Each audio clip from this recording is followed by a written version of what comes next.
Thank you for downloading this in-ear entertainment podcast. You're listening to Shakespeare's Sonnets.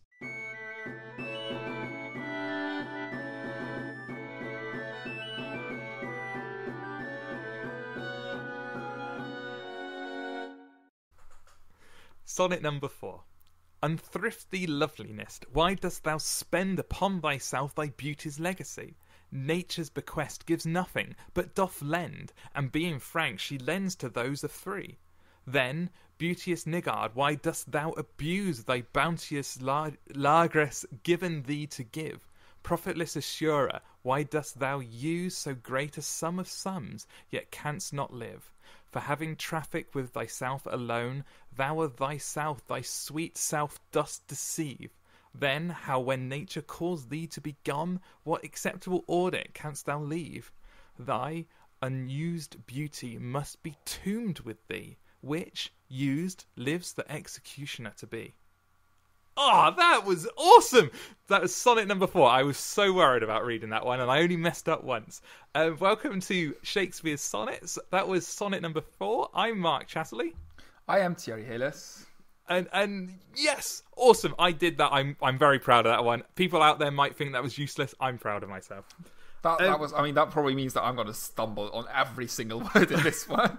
Can't wait. I can't wait. There's almost this unspoken competition going on. It's good.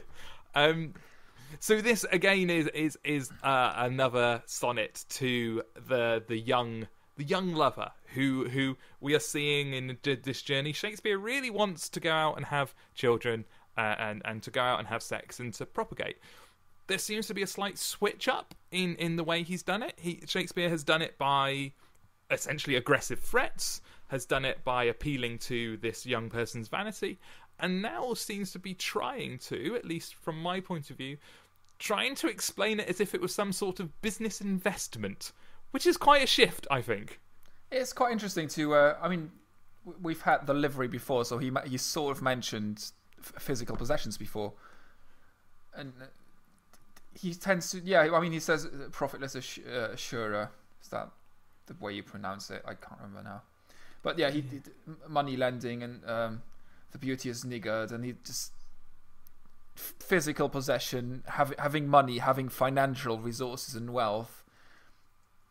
Just look at it as a business transaction, as you said. Just consider it like money.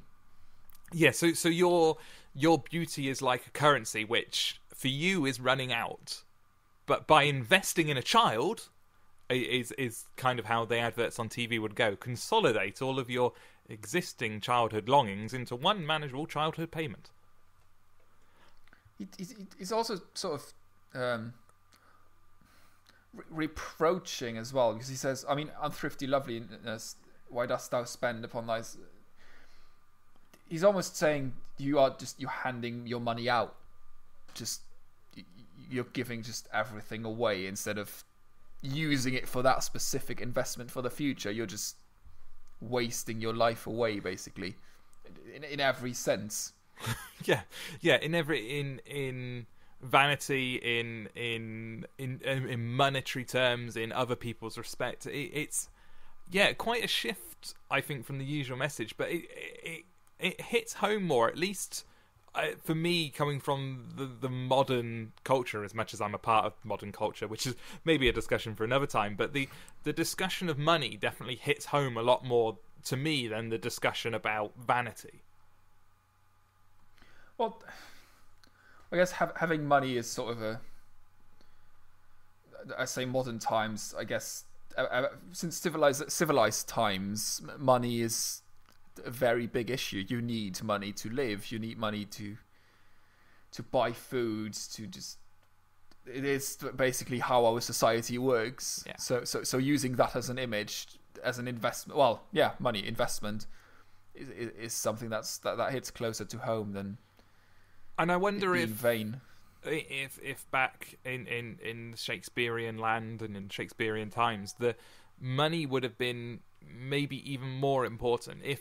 I'm very lucky in that I've always been employed. Other than when I was in education, and I rent quite a nice house in a nice area, And but even when you start looking at in our country in general, even people who don't have a lot of money and are considered poor and on the breadline still have a house, still have heating, whereas in Shakespearean times, if you didn't have that, even if you were working, you could still be living on the street.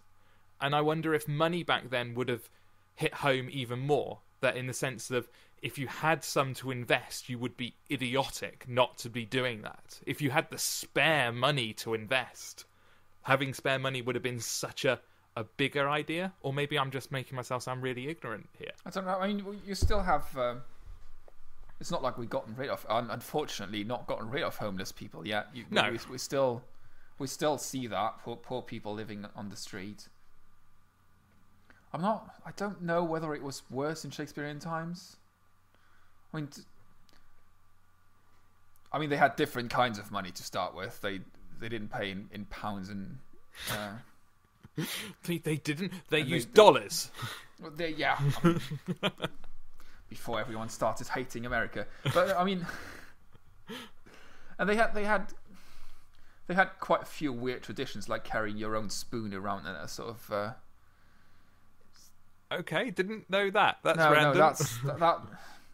I think that was mainly hygiene reasons.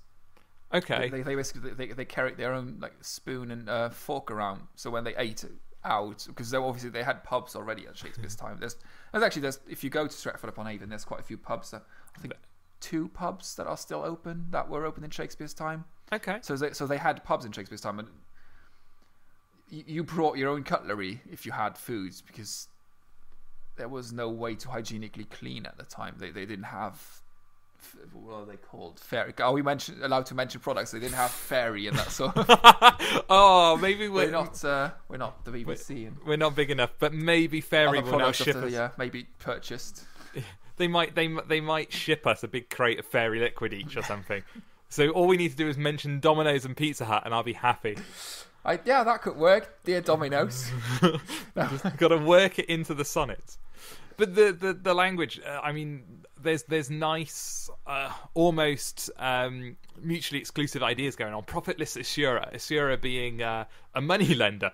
Profitless being you're a bit pants at that if you're a profitable one. Why dost thou use so great a sum of sums, yet canst not live? So how can you use such a great amount and not live?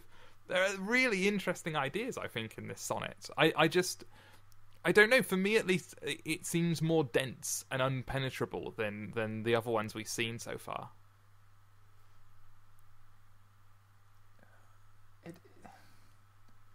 Silence. No, I'm just trying to gather my thoughts. It's certainly. It's more of a metaphor than saying you are beautiful, have sex. Going about. I mean, in that sense, it is definitely hard to pick apart. If you read this as the first sonnet, you would just it would just be weird and strange, and you couldn't really. I mean, you would get the message, but this does need the context, the of context the others. of the other ones. So going back to the discussion we had last time about whether they are designed to be read in a certain order, this one definitely seems to be wanting to be read after you've read the others. I mean, it definitely builds on the ideas that he has created in the first 3 sonnets. He's had the pity, he's had the warning, he's had almost the threat, and he's appealing to the vanity and just at the adoration. He's calling him beautiful quite a lot in there. And this one almost, I guess, appeals to greed. Pretty much, he's just almost basically ticking off the sins and just deadly going through them. Vanity, greed. We just need gluttony and some others. I can't remember all of them off the top of my head. The last 2 lines, there's definitely a pattern. I mean, I know in sonnets the last 2 lines generally sum up and hit home the message, but I think Shakespeare is very, very good at this. And thy unused beauty must be tombed with thee, which used lives the executioner to be. The idea that you will have unused beauty. You as we've already established, will, after 40 winters, have wrinkles the size of trenches, and your clothes will have withered away, so everything you put pride in will be gone. But there is still beauty in you, because you have the ability to create something beautiful. And that becomes unused. I'm wondering with this one whether there is actually a sexual connotation in it. Ooh. As in the unused beauty being the actual unused. I don't know. Yes. Are we going to get an explicit tag, or can I? We can say whatever you like. It's a podcast. Basically, the unused semen. So if you don't do the physical, it's not like definitely you're not using it, but yeah, you just. And it's tombed with thee. It hasn't been set free. Basically, yeah. If you don't sleep with someone, then I mean, you can't use it for anything else. It's just it literally goes to waste if you don't sleep with someone and use it what it's meant for. Good for. It's the only thing it's good for. I mean. Yeah, no, I can totally see that reading in this. The idea that you have within you the potential to make something beautiful, and if you don't use it and it stays within you, that's not how it should be. That's bad. And that maybe for the first time pushing these into a sexual realm again seems to me to up the creepiness level of them.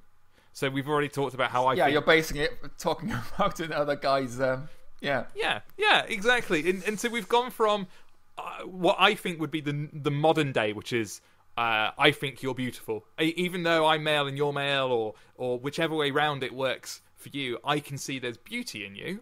Shakespeare takes it one step further with therefore you should have kids, which I think takes it into a sort of creepier realm, which you wouldn't have nowadays, and now has gone even further by literally pointing to your doodads and going, you're wasting it, it's just going to go to the grave with you, and it's not good. Pointing to little William.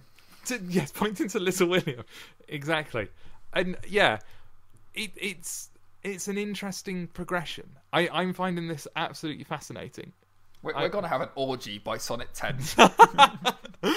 But with just beautiful people, so it'd be just art. Beautiful. You don't want ugly people in an orgy. That just destroys the atmosphere. Oh, ugly people need love too.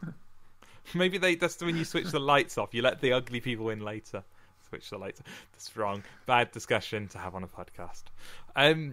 But yes, I don't really have much more to say about this. I think when I talked before about maybe trying to get some guests on this show, I think every now and then there are sonnets where we would definitely it would be better if we had someone who knew what they were talking about and could come in and answer questions, because I think this one's definitely a large step away from what we've had so far. I mean, we've only had 3 before this, but that it would be nice to have someone coming in to give a academic, I suppose, point of view of why that is. I mean, even he it's not. He says for having traffic with thyself alone. He does get incredibly specific in this one. So even as an academic, I suppose you would have to touch upon that sexual meaning. Yes, I agree. It's basically screaming at you that. The meaning of this sonnet. Yeah, I and that line for having traffic with thyself alone, that's now my favourite euphemism. That's actually, we should bring that back. Everyone just try and use have traffic with thyself alone as a metaphor for masturbating, and well, making it classy. Yeah, it does. It gives it that Shakespearean class that I think has been missing from masturbation for such a long time. Oh dear. I think this is a good moment to read the sonnet again and say goodbye to people. I'm gonna let you do that now that you've brought in the sex and the masturbation into this, and then we will say goodbye. Read it with an erotic tone. Sonnet number 4. Unthrifty loveliness, why dost thou spend upon thyself... I've done it again. Unthrifty loveliness, why dost thou spend upon thyself thy beauty's legacy? Nature's bequest gives nothing but doth lend, and being frank she lends to those are free. Then, beauteous niggard, why dost thou abuse the bounteous largess given thee to give? Profitless usurer, why dost thou use so great a sum of sums, yet canst not live? For having traffic with thyself alone, thou of thyself thy sweet self dost deceive. Then how, when nature calls thee to be gone, what acceptable audit canst thou leave? Thy unused beauty must be tombed with thee, which used lives the executioner to be. Excellent. Just left a little pause at the end for people to ponder the ramifications. Thank you very much, everyone, for listening to Shakespeare Sonnets. That was Sonnet number 4, as read by Thierry. I've been Mark Chatterley. I have been Thierry Heles. And we will see you again next time for Sonnet number 5. Exciting. See you later. Bye-bye. Goodbye.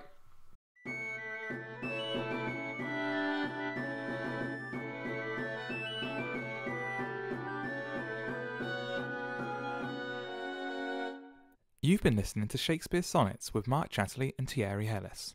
This has been an In-Ear Entertainment podcast. To listen to other podcasts or find out more about In-Ear Entertainment, go to www.inearentertainment.com.